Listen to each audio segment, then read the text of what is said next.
हर पीर से जुमे अपना पसंदीदा शो न्यूज़ वाइज यूट्यूब पर देखने के लिए डॉन न्यूज़ के ऑफिशियल चैनल पर आएं और सब्सक्राइब करना मत भूलें, बेल आइकॉन को प्रेस करें।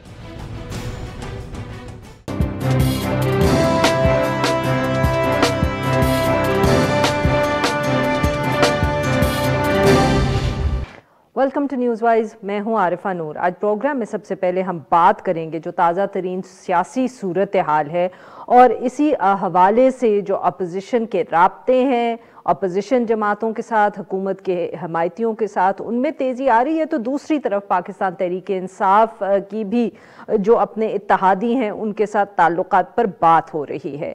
पीडीएम की तरफ से जो वो एक उन्होंने फैसला किया है कि हुकूमत के ख़िलाफ़ वो तहरीक अदम एतमाद लाएंगे। तो इसी हवाले से पहले मौलाना फजल रहमान साहब और फिर गुज़िश्ता रोज़ अपोजिशन लीडर शहबाज शरीफ साहब ने हुकूमती इत्तेहादी पार्टी पाकिस्तान मुस्लिम लीग क्यू की आला क़यादत से मुलाकात की। अगरचा जो अपोजिशन है उसने तासुर ये देने की कोशिश की कि ये मुलाकातें जो थी सिर्फ चौधरी शुजात हुसैन की जो तीमारदारी है उसके लिए की गई, मगर मीडिया में जो रिपोर्ट्स आई, ज़राए उनमें कोट किए गए तो कहा कि ये तहरीक अदम एतमाद के लिए सपोर्ट हासिल करने के लिए ये मीटिंग्स हुई। मगर इससे पहले कि बहुत कयास राई होती, आज ही जो क्यू लीग है उसकी तरफ से एक अहम इशारा जो है वो हम कह सकते हैं कि सामने आया था। एक तकरीब में जो क्यू लीग के वफाकी वज़ीर बराए आबी वसाइल हैं चौधरी मुनस इलाही, उन्होंने वज़ीर आज़म इमरान खान साहब को मुखातिब होकर कहा कि उनकी जमात ने पीटीआई के साथ जो सियासी ताल्लुक़ बनाया है वो उसको हर सूरत में निभाएंगे। और उन्होंने ये भी कहा वज़ीर आज़म साहब से कि वो अपनी जमात से कहें कि घबराएं नहीं। वज़ीर आज़म इमरान खान साहब हों या और वफाकी वुज़रा, वो इस वक्त अपोजिशन की जमातों पर ख़ासी तनकीद कर रहे हैं। ख़ास तौर पे जो वोट ऑफ नो कॉन्फिडेंस के हवाले से वो हमायती जो हुकूमत की इत्तेहादी जमातें हैं उनसे मुलाकातें कर रहे हैं। उन्होंने बार बार ये दावा किया है कि हुकूमत को फ़िलहाल कोई ख़तरा नहीं है। इसके साथ साथ मगर ये आवाज़ें और ये बात भी हो रही है कि जो अपनी हुकूमती जमात है पाकिस्तान तहरीक इंसाफ, उसमें जो इख्तलाफी आवाज़ें हैं और जहांगीर तरीन ग्रुप है उसके मुतहरिक होने की भी बात की जा रही है। यहाँ तक कहा गया है कि जहांगीर तरीन साहब की मौलाना फजल रहमान से मुलाकात हुई है पिछले दिनों में। इस सारे मामले पर गुफ्तगू करने के लिए आज हमारे साथ मौजूद हैं सेनेटर मुसद्दिक मलिक साहब और सीनियर रहनुमाए पाकिस्तान मुस्लिम लीग नवाज़, और हमारे साथ मौजूद हैं राजा यासिर हमायूं साहब, सूबाई वज़ीर higher education, general secretary Tehreek Insaf Punjab. Welcome to the show gentleman. जी सेनेटर साहब, सर गुफ्तगू का आगाज़ आपसे करेंगे। सर बहुत पीछे पॉलिटिकल एक्टिविटी हो रही थी वोट ऑफ नो कॉन्फिडेंस के हवाले से भी, बट क्या सचमुच सर जो ये मुलाकातें हुई हैं पीएमएलक्यू से ख़ास तौर पे पिछले दिनों में, या आप वोट ऑफ नो कॉन्फिडेंस के लिए सर सचमुच सपोर्ट मांग रहे हैं, या जिसको अंग्रेजी में कहते हैं ना कि अब you are testing the waters? जी नहीं, मेरे ख्याल में इसका बाकायदा ऐलान किया गया है कि वोट ऑफ नो कॉन्फिडेंस के लिए तमाम सियासी जमातों से राब्ते किए जाएंगे और इसी की ये कड़ियाँ हैं। कहीं पे गुफ्तगू आगे है, कहीं में गुफ्तगू अभी थोड़ा पीछे है, मगर ये गुफ्तगू जारी है। तमाम ऑपोजिशन पार्टी का जो इल्हाक है वो इन तमाम सियासी जमातों से राब्ते कर रहा है इस हवाले से कि की जो सूरत हाल है, महंगाई जिस तरह की है या बेरोजगारी जिस तरह फैली है और गरीब आदमी पे बोझ जो पड़ा है, अब लगता है ऐसे है कि हम सबको सर जोड़ के बैठना चाहिए।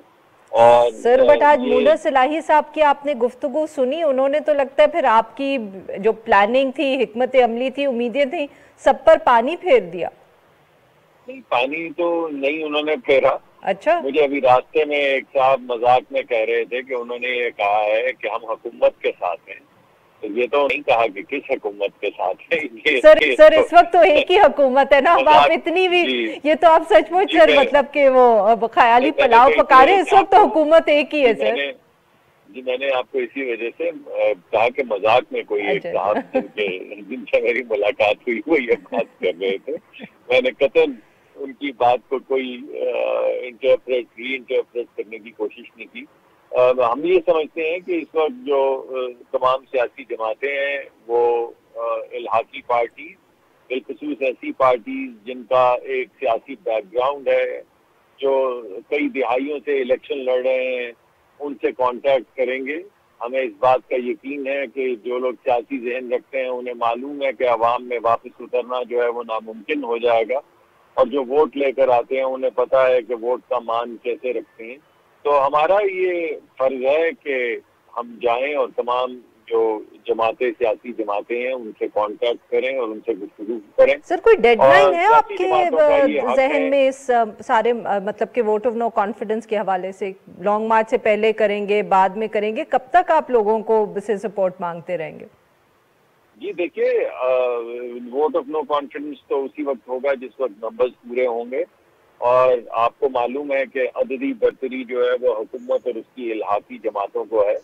ये बात बहुत मरतबा वाज़े की जा चुकी है कि हुकूमत के भी बहुत से अरकान और ग्रुप्स जो हैं वो कांटेक्ट में रहते हैं और बड़े डिसल्यूजनड हैं, जिसका आपने एक मिसाल आपने देखी जो नूर आलम साहब ने गुफ्तगू फरमाई, या वजीर दिफा जो खटक साहब हैं उनका जो सख्त मुकालमा हुआ वजीर आजम साहब से, और इससे पहले भी फैसलाबाद के MNA जो हैं वो जो गुफ्तगू करते रहे। तो बहुत से सियासी जहन रखने वाले पार्टी के अपने अरकान बहुत नाराज हैं, और बिलखसूस हमने जो फैसला किया है वो ये कि इलाहाकी जमातों से हम गुफ्तगू करेंगे, उनसे गुफ्तगू करेंगे ही तो पता चलेगा कि हमारे कितने वोट्स हैं। जब हमारे वोट्स हमें यकीन हो जाएगा पूरे हो गए हैं तो फिर वोट ऑफ नो कॉन्फिडेंस ले आएंगे। बिल्कुल ठीक जी।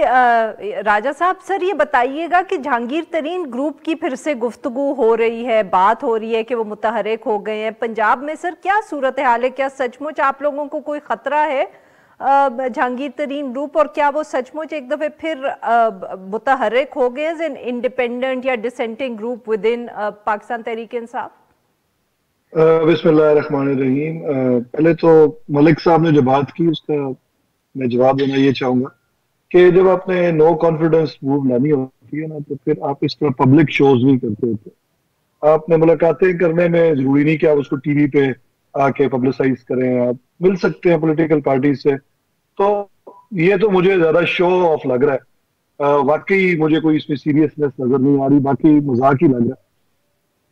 और जहां तक आपने बात की तरीन ग्रुप की, तो वो बड़ा कैटेगोरिकली बता चुके हैं कि that's a group with in the party, और बड़ी अच्छी तरह कॉन्स्टिट्यूशन को अब सब लोग समझते हैं।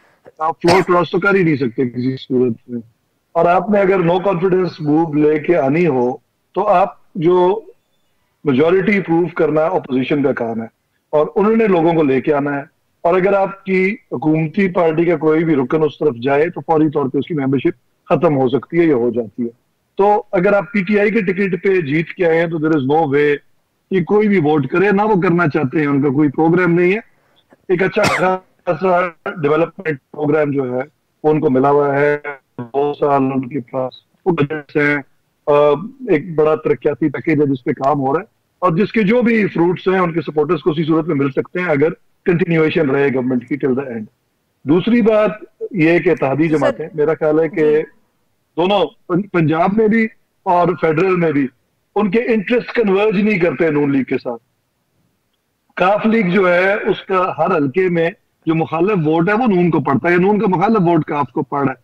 तो किसी किस्म का पॉलिटिकल फायदा जो है वो काफ लीग को नहीं पहुंचता अगर वो नून के साथ मिले। और ये बात मैं तो सिर्फ कमेंट कर रहा हूँ, जो काफ लीग की लीडरशिप है बड़ी जीरक सियासतदान है, बड़ी अच्छी तरह समझते हैं, और नून लीग वाले भी ये समझते हैं कि अगर चौधरी परवेज इलाही वगैरह को किसी तरह की स्पेस उन्होंने दी तो फिर वो दिन दूर नहीं है कि जब वो एक्चुअल मुस्लिम लीग जो है वो तो है ही वही, ये तो कोर्ट के डिसीजन में है, तो फिर वो उसको टेक ओवर कर लेंगे। क्योंकि तो सर बेसिकली ये है कि आप लोग अपनी सारी जो आपने उम्मीदें हैं वो इस पे की हुई हैं कि आपके जो इत्तेहादी जमातें उनका कोई खास फायदा नहीं होगा ऑपोजिशन को ज्वाइन करके। और आप देखिए ये एक लॉजिकल बात है, ये उम्मीदें नहीं है, ये आपने बेसिकली ऑब्वियसली आपके जब इंटरेस्ट कन्वर्ज करते हैं तभी आप इत्तेहादी होते हैं ना। आपके अगर इंटरेस्ट कन्वर्ज ना करते हो, सियासत है, उन्होंने अपने फायदा और नुकसान देख के ये फैसला किया कि वो किस पार्टी के साथ रह के उनको फायदा है, या उनका जो अपना वोट बैंक है वो किससे महफूज रह सकता है या बढ़ सकता है। तो अभी जो अपेरेंट, मैं आपको बिल्कुल कमेंट कर रहा हूँ, इसमें कोई इंफॉर्मेशन का इस बात से कोई ताल्लुक नहीं है कि किसी किस्म का कोई अपेरेंट फायदा फिलहाल मुझे नजर नहीं आता कि वो काफ लीग को हो या MQM को हो कि वो गवर्नमेंट को छोड़े। अगर ऐसे हालात बन जाए तो फिर वो छोड़ सकते हैं और उनको राइट भी है, और फिर उसके लिए कोई शोर मचाने की जरूरत नहीं पड़ेगी। उसी एक दिन जाके नो कॉन्फिडेंस जमा करा देंगे। तो ये मुकदमा टीवी पे बैठ के लड़ने का नहीं है। अगर उनके पास वाकई मेजोरिटी है तो असेंबली में जाए जमा करा दे। ये तो डेमोक्रेसी का हिस्सा है ना, इट्स प्रोसेस। अगर ये समझते हैं कि हमारी पार्टी के पास नहीं है मेजोरिटी, उनके पास है, तो इनको किसने रोका? चले जाए। मेरा नहीं समझता कि आप टीवी शोज में आके इधर वे जो है यहाँ पे लेंगे हम एक छोटा सा ब्रेक, और जब हम ब्रेक से वापस आएंगे अपने मेहमान तो जारी रखेंगे। स्टे विद अस।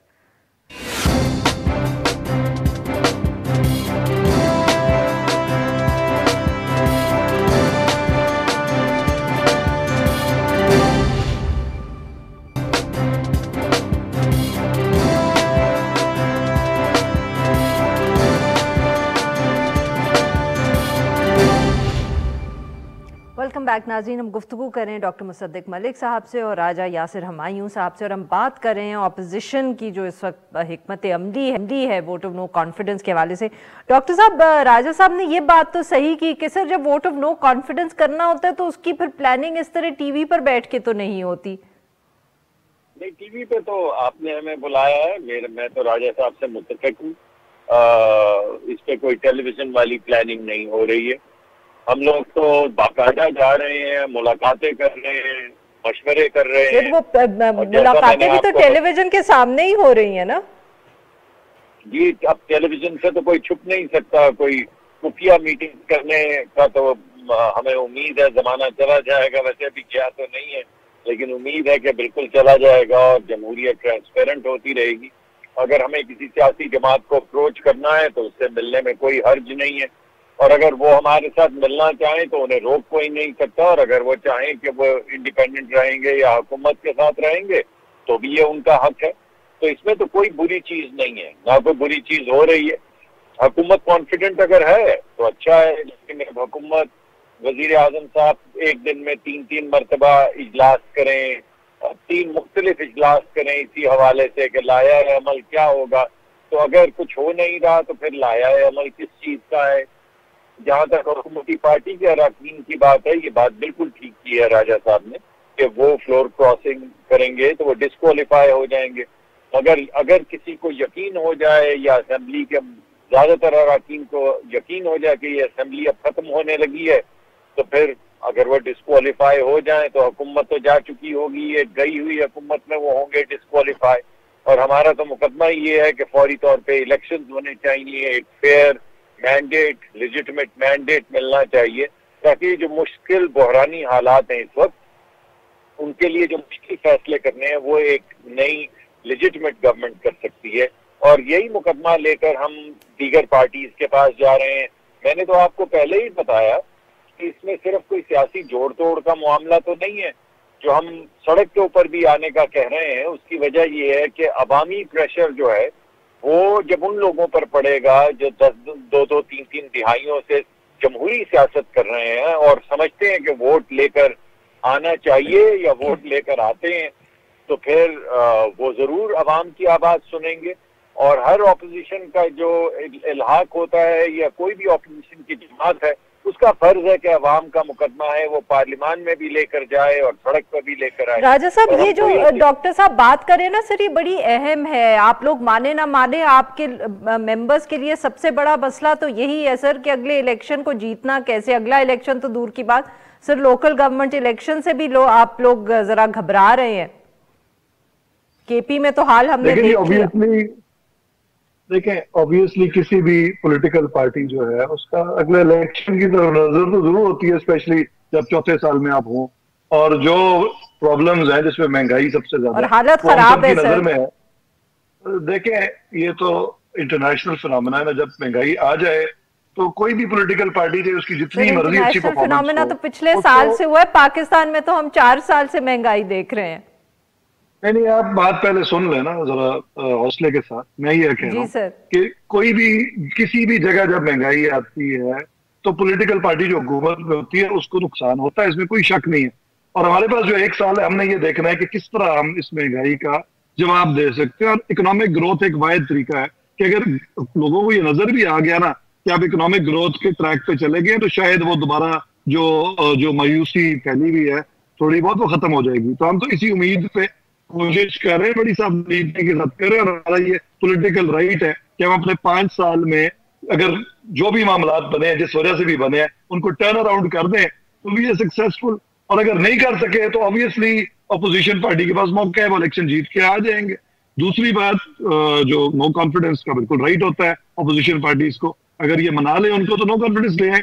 हम तो बिल्कुल इस बात के हक में है कि जमहूरी तरीके से चेंज अगर आ सकती है तो आनी चाहिए, जिसमें एहतजाज का जो राइट है, गवर्नमेंट के खिलाफ एहतजाज करने का राइट, वो भी अपोजिशन पार्टीज के पास होता है और लेजिटिमेट राइट है। हमने भी एहतजाज किया जो हमें प्रॉब्लम से, तब हमने भी किया, ये भी कर सकते हैं। इन्होंने ये देखना है कि कितना प्रेशर ये डाल सकते हैं गवर्नमेंट पे एहतजाज करके। वील सी, इससे पहले इन्होंने एक कोशिश की, अनफॉर्चुनेटली नहीं हो सकी कामयाब। डॉक्टर साहब, क्या इकोनॉमिक ग्रोथ की जो राजा साहब ने बात की है, सर आपके ख्याल में क्या पाकिस्तान तहरीक इंसाफ की हुकूमत ये अचीव कर सकती है in the coming year?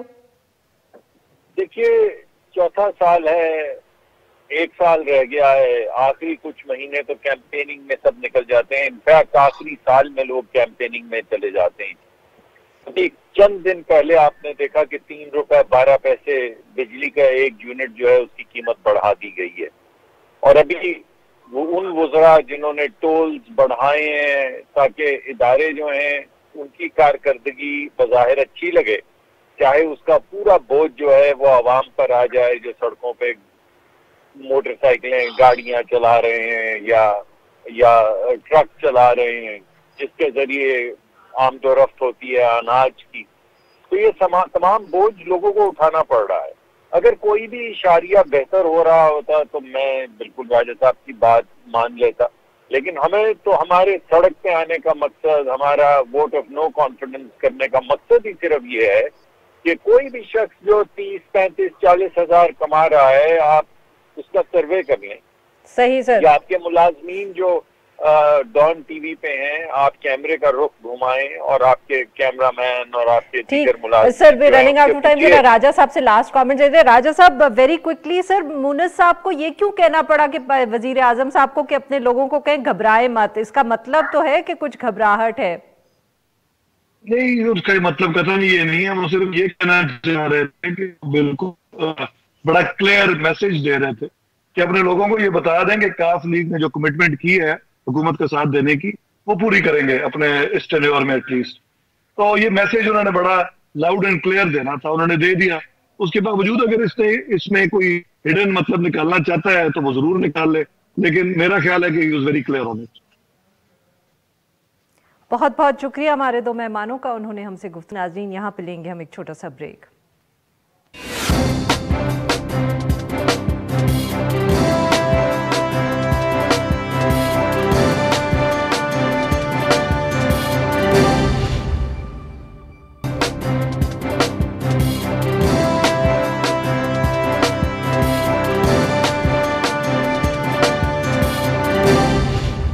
Welcome back. Programme के इस हिस्से में हम जिक्र करेंगे एक और जो पुरतशद्दुद हजूम के हाथ हलाकत होने का वाक़या सामने आया है। मीडिया रिपोर्ट्स के मुताबिक पंजाब के ज़िला खानेवाल के एक इलाके में जहनी तौर पर माजूर एक शख्स मुश्ताक अहमद को मुबैना तौर पर तौहीन रिसालत के इल्ज़ाम में जो मुश्तल हजूम था उसने तशद्दुद का निशाना बनाया और फिर हलाक किया।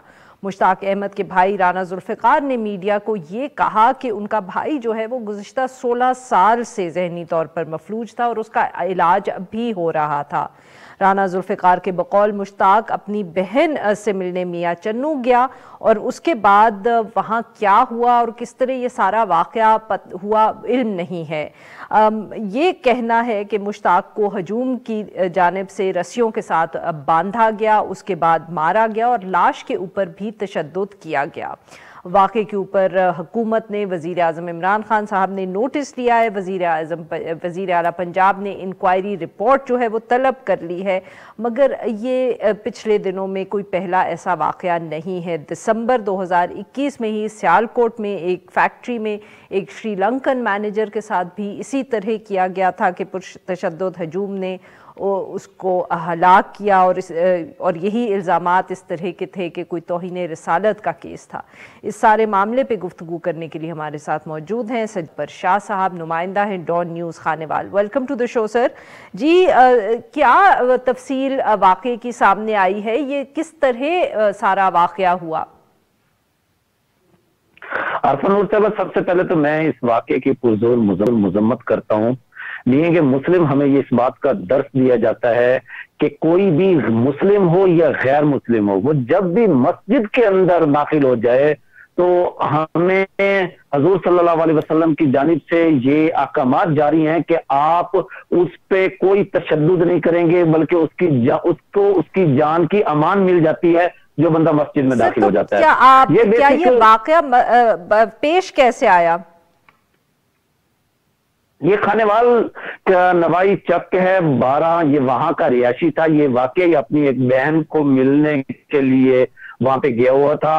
ये मस्जिद में नमाज मगरिब से चंद मिनट पहले दाखिल हुआ है। अंदर जाके इसने पानी पिया। पानी पीने के बाद ये उस जगह पे गया तो इस पे ऐनी शाहिदीन के मुताबिक इसने अंदर कुरान मजीद के औराक को आग लगाई है। तो उस पे उन्होंने इसे पकड़ के तशद्दुद का निशाना बनाते हुए मुतवल्ली साहब के जो 3 साहबजादे थे, उन्होंने इसको वहां पे मस्जिद के सेहन में पिल्लर के साथ बांध दिया। बांधने के बाद ये हुआ कि उन्होंने इस बांधने के बाद उन्होंने पुलिस को इन्फॉर्म किया। पुलिस मौके पे पहुंचने से पहले मुतवल्ली के साहबजादों ने मस्जिद में ऐलान कर दिया कि एक गुस्ताख यहाँ पे आया हुआ है जिसने कुरानी और राग की जो है बेरुमती की है।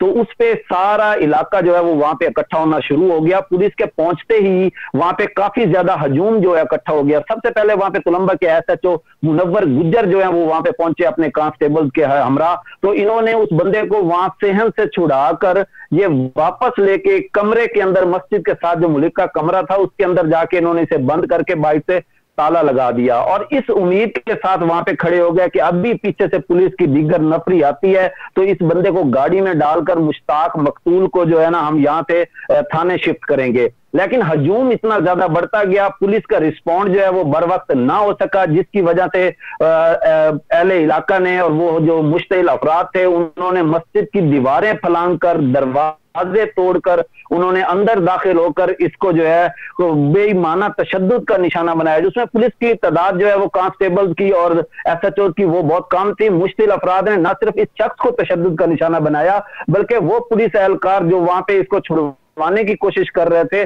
उनको भी तशद्दुद का निशाना बनाया। वहां पे सदर थाना मियां चन्नू के SHO जो है जी, ये जो पुलिस देर से वहां पहुंची, इसकी कोई खास वजह, कोई तफसील सामने आई है? देखिए, ये मजहबी इलाका है हेडक्वार्टर से, तो वहां पे रिस्पॉन्ड करना डिस्ट्रिक्ट हेडक्वार्टर की पुलिस को जो है बहुत कम होता है। मैं एक बात आपको बता दूं कि हमारे जितने भी जनूबी पंजाब के थाने हैं इनमें नफरी जो है वो बहुत कम होती है।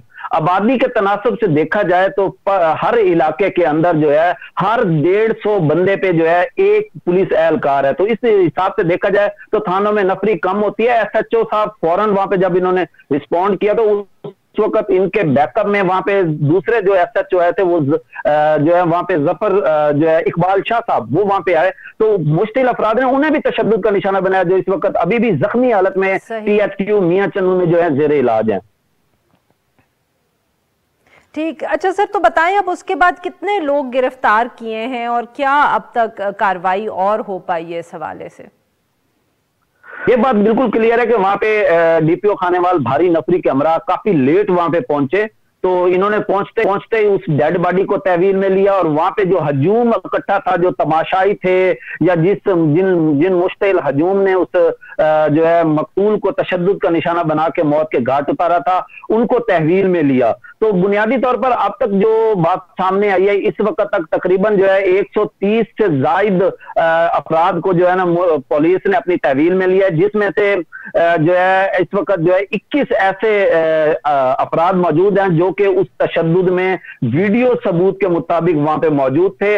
उन अफराद को भी पुलिस ने तहवील में ले लिया। मजमूई तौर पर इस वक्त जो है नामजद FIR जो दर्ज हुई थी, जिसमें दहशतगर्दी एक्ट भी शामिल है, उसमें 34 अफराद को जो है नामजद किया गया था और 300 से जायद जो है वो नामालूम अफराद थे। इस वक्त पुलिस ने उन 34 में से 21 अफराद को तहवील में ले लिया है। एक बात यहाँ पे बड़ी अहम है जो काबिल जिक्र है कि वहां उस वाकये में जो बुनियादी 3 अफराद थे, उस मस्जिद के मुतवल्ली साहब के जो 3 बेटे थे, जिन्होंने सबसे पहले इसे तशद्दुद का निशाना बनाया, इसे मस्जिद के पिलर में बांधा, उनको अभी तक गिरफ्तार नहीं किया गया। अगर उनको भी गिरफ्तार किया जाए तो इससे काफी हद तक चीजें बेहतर होंगी। नहीं तो सर बताएं कि वो क्या पहले ही वहां से निकल गए, कहीं फरार हो गए, क्यों नहीं अभी तक वो गिरफ्तार हुए, या पुलिस ने उन पे हाथ ही नहीं डाला? नहीं, पुलिस ने अपनी तरफ से उस वक्त वहां पे DPO खानेवाल ने, RPO साहब ने और दीगर जो पुलिस के दीगर आला अफसरान है, उन्होंने बहुत सारी टीमें तश्कील दे दी हैं जो वहां पे जो है इस वक्त मुख्तलिफ इलाकों में रेड कर रही हैं। वीडियो में जो लोग नजर आ रहे थे उनको गिरफ्तारी के लिए जगह जगह छापे मारे जा रहे हैं। जहां पे असल मुल्जमान को गिरफ्तार करने की कोशिश की जा रही है, वहां पे बहुत सारे ऐसे लोग भी पुलिस की इस वक्त तहवील में हैं जिनका इस वाकये से कोई ताल्लुक नहीं है। इस तरह के मामलात भी रिपोर्ट हो रहे हैं। और साथ में एक और बात है कि जब से ये वाकया रिपोर्ट हुआ है उस दिन से लेकर अब 3 लोग जिनका आप जिक्र कर रहे हैं, उनको इमीडिएटली क्यों नहीं गिरफ्तार किया गया? वो या तो आप कहें कि वो वहां से फरार हो गए, उसके बाद पुलिस को ख्याल आया कि अब अरेस्ट करना है लोगों को, नहीं तो अगर वो हजूम जब तक उन्होंने तहलील में डेड बॉडी ली तो उस वक्त क्यों नहीं फौरन गिरफ्तार किया उन लोगों को? उनमें एक वजह ये थी, हजूम की तादाद उस वक्त वहां पे 2500 से 3000 के करीब अफराद थे। तो उस वक्त ये कैसे पुलिस अंदाजा लगा सकती थी कि वो जो बुनियादी अफराद हैं वो ये हैं। लेकिन बाद में जब इन्वेस्टिगेशन का दायरा वसी हुआ तो उसमें इन्होंने देखा कि जो जो लोग इन्वॉल्व हुए हैं पूरी स्टोरी के अंदर, उनको पकड़ना शुरू कर दिया। अभी तक जो है एक कमेटी बना दी गई है पंजाब हुकूमत की जानिब से। वो कमेटी की ना तो कोई रिपोर्ट सामने आई और ना ही मुल्जमान के नाम सामने हैं जिससे हम अंदाजा लगा सकें कि वो बुनियादी 3 अफराद जो मुतवल्ली मस्जिद के जो बेटे थे उनको तहवील में लिया गया कि नहीं लिया गया। ताहम जो अब तक हमारे पास जो जराए कंफर्म कर रहे हैं, वो 3 अफराद अभी तक पुलिस की तहवील में नहीं है, वो वहां से फरार होने में कामयाब हो गए थे। बहुत बहुत शुक्रिया, आपने हमसे गुफ्तगू की। नाज़रीन, लेंगे एक छोटा सा ब्रेक को। जब हम ब्रेक से वापस आएंगे तो हम बात करेंगे DI खान में जो लोकल गवर्नमेंट का इलेक्शन हुआ। स्टे विद अस।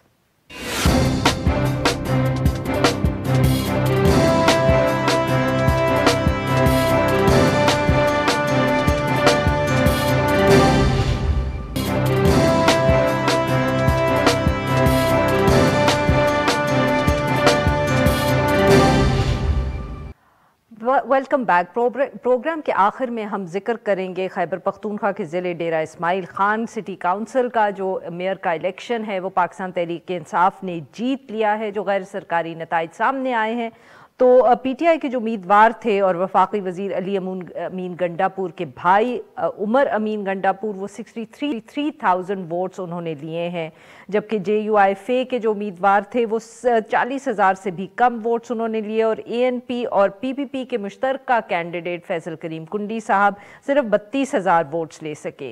दिसंबर में क्योंकि जो लोकल गवर्नमेंट इलेक्शंस का फेज़ हुआ था पहला, उसके अंदर पाकिस्तान तहरीक इंसाफ की परफॉर्मेंस काफ़ी कमज़ोर रही थी, इसलिए ये जो रिजल्ट्स गुज़िश्ता रोज़ आए हैं इनको एक अहम कामयाबी अपने लिए करार दे रही है जमात। इस हवाले से गुफ्तगू करने के लिए हमारे साथ मौजूद हैं अरशद अजीज़ साहब, रेजिडेंट एडिटर जंग अखबार Peshawar. Welcome to the show sir. जी सर, काफ़ी सेलिब्रेट करी है पाकिस्तान तहरीक इंसाफ इस इलेक्शन को। मगर कीपिंग इन माइंड ओवरऑल तो कोई इतनी सूरत हाल अच्छी नहीं रही लोकल गवर्नमेंट इलेक्शन में। क्या कोई खास वजह थी कि DI खान में वो इतनी डिसाइसिवली जीत पाए हैं, जबकि बाकी जो मेयर के इलेक्शंस थे वहां पाकिस्तान तहरीक इंसाफ की परफॉर्मेंस काफी कमजोर रही है? बहुत शुक्रिया आरिफा। असल में बात यह है कि जब पहला फेज शुरू हुआ तो फिर बहुत सारे इलाकों में इलेक्शंस थे, कुछ 66 सीट्स पे इलेक्शन थे। इस मरतबा निस्बतन कम थे तो हुकूमत की तवज्जो भी इस तरफ थी। और आपको याद हो जब ये हारे तो उस वक्त बहुत ज्यादा मीडिया ने भी इस चीज को हाईलाइट किया, तो इनका फोकस ये था कि हम किस तरीके से इसको जीतें। अब यहाँ पे चूंकि आप तहरीक इंसाफ तो ये कहती है कि वो मोरूसी सियासत पे यकीन नहीं रखते, लेकिन आप देखें कि एक भाई अली अमीन गंडापुर जो हैं वो वफाकी वजीर हैं, फैसल अमीन जो है वो लोकल गवर्नमेंट के यहाँ पे मिनिस्टर हैं सूबाई लेवल, सूबाई सतह पे। तो उनके भाई मेयर का इलेक्शन लड़ रहे थे। तो इन्होंने तरक्याती काम जो है ना काफी सारे किए हैं पूरे डेरा इस्माइल खान में। अगर आप देख लें पानी का इशू है, सीवरेज का इशू है, गलियां पुख्ता करनी है, ट्रांसफार्मर लगाने हैं, तो अगर कोई भी इनके पास आया इन्होंने किए हैं। तो अपोजिशन ये इल्जाम लगाती है कि तकरीबन 1 अरब 88 करोड़ रुपए का एक पैकेज था जो कि ये खान में इन भाइयों को मिला। अच्छा साहब, क्या ये जो डेवलपमेंट काम इस तरह करने का फैसला क्या इन्होंने जो इलेक्शंस हुए ओवरऑल पीछे उसके बाद ये फैसला किया, या DI खान को वैसे ही कोई ज्यादा तवज्जो दी गई क्योंकि भाई जो है कैंडिडेट के वो मिनिस्टर्स थे? ये जब पहला फेज हो रहा था उसमें आपको याद ही है कि MP के जो उम्मीदवार थे वो फौत हो गए, उसमें कत्ल हो गया उनका। तो उसके बाद ये इन्होंने इसको फोकस किया कि इसी हल्के से हमने जीतना है, क्योंकि बाकियों में तो आपको पता है रिजल्ट जो था वो डिफरेंट आया, क्योंकि JUI 3 मेयर की नशिस्तें ले गई, एक MP ले गई। तो अब इनके पास ये DI खान की एक सीट बची थी, तो सारा फोकस मैंने कहा ना इस तरफ ही था। उस वजह से इन्होंने बहुत तरक्याती काम किए, लेकिन सिर्फ एक ये वजह नहीं थी। ज़ाहिर PTI ने अपनी मेहनत की है, और मेरे लिए कोई हैरत की बात नहीं होगी कि अगर मैं कहूँ कि हुकूमत का उम्मीदवार जीता है। अगर हुकूमत का उम्मीदवार हारता है तो ये एक शॉकिंग न्यूज होती है कि जी ये सेटबैक होता है। अब हुकूमत का उम्मीदवार का अच्छा सर, ये बताइएगा कि बहुत जिक्र हो रहा है फैसल करीम कुंडी साहब को भी जो वोट्स मिले हैं, ना सिर्फ कि वो तीसरे नंबर पे आए क्योंकि ऑब्वियसली इससे पहले वो नेशनल असेंबली का सीट कंटेस्ट करते रहे, तो काफी ये इसके ऊपर भी बहुत से लोगों ने कमेंट किया। क्या सचमुच इतनी पाकिस्तान पीपल्स पार्टी की और फैसल करीम कुंडी साहब की सूरत हाल DI खान में कमजोर है? अब देखें MP ने भी उस पार्टी को सपोर्ट किया फैसल करीम कुंडी को, लेकिन जो 5 साल उन्होंने जब वो यहाँ पे DI खान से मुंतखब हुए, डिप्टी स्पीकर भी रहे, तो उस वक्त से लोग इनसे मायूस थे क्योंकि उस वक्त इन्होंने काम नहीं किए। तो वो लोगों को जहन में यही था कि चूंकि इस उम्मीदवार ने हमारे लिए काम नहीं किए, और मैंने बताया ना कि इन लोगों ने काफी काम किए यहाँ पे, तो ये एक मेजर फैक्टर था उनकी शिकस्त में। और दूसरा JUI का जो उम्मीदवार था वो भी इंतहाई कमजोर था। वो सराइकी बेल्ट, चूंकि वहाँ सराइकी लोग ज्यादा हैं, तो उस बेल्ट से भी उसका ताल्लुक नहीं था। तो ये फायदा मेरा ख्याल है कि गंडापुर ग्रुप को हुआ, क्योंकि उनके और लोकल लोग थे, वो उन्होंने तरक्याती काम किए, हुकूमत उनकी थी। इवन प्रिय लोगों का ये भी है, अब JUI ने तो उसको मुस्तरद किया है। उनका ख्याल है कि जो फार्म मिलते हैं उसके बाद जो डेटा के फार्म उनको दिए गए वो उनको पूरे मुकम्मल नहीं मिले, और बाद में रिजल्ट को चेंज किया गया। ये तो अब सारे लोग चैलेंज करेंगे तो पता लगेगा, लेकिन बहरहाल ओवरऑल इलेक्शन जो था उस तरह तो सही। अच्छा सर, ये बताएं कि अब अगले फेज के जो इलेक्शंस हैं आपको क्या उससे एक्सपेक्टेशंस रखनी चाहिए? क्या पाकिस्तान तहरीक इंसाफ उनमें बेहतर परफॉर्म कर पाएगी? यकीनन देखें ना, एक सेटबैक हुआ तो उसके बाद उन्होंने इसमें कम बैक किया है। मेरा ख्याल में कि अब मजीद फोकस जो है प्राइम मिनिस्टर साहब का भी और हमारे वज़ीर आला साहब का भी इस तरफ है कि जो 31 मार्च को इलेक्शन होने हैं उनको ज्यादा अहमियत दी जा रही है। इसीलिए अब जितने भी उम्मीदवारों का इंतखाब है वो MPAs वगैरह 3 नाम दे रहे हैं, जिनको सूबाई क़यादत जो है मरकजी क़यादत को भेज रही है। जहाँ पे फैसला होगा कि कौन सा उम्मीदवार तगड़ा उम्मीदवार होगा उसी को ये टिकट देंगे। लेकिन बहरहाल ये इंतहाई इनके लिए अहमियत की हामिल होगा, क्योंकि आपको पता है कि पिछले इलेक्शन में भी उसके बाद काफी सारी बातें उठी। इंशाल्लाह ये इस तरफ लगता ये है कि मुकाबला टफ होगा। बहुत बहुत शुक्रिया सर, आपने हमसे बात की। नाज़रीन बस इतना ही। Will be back tomorrow at the same time.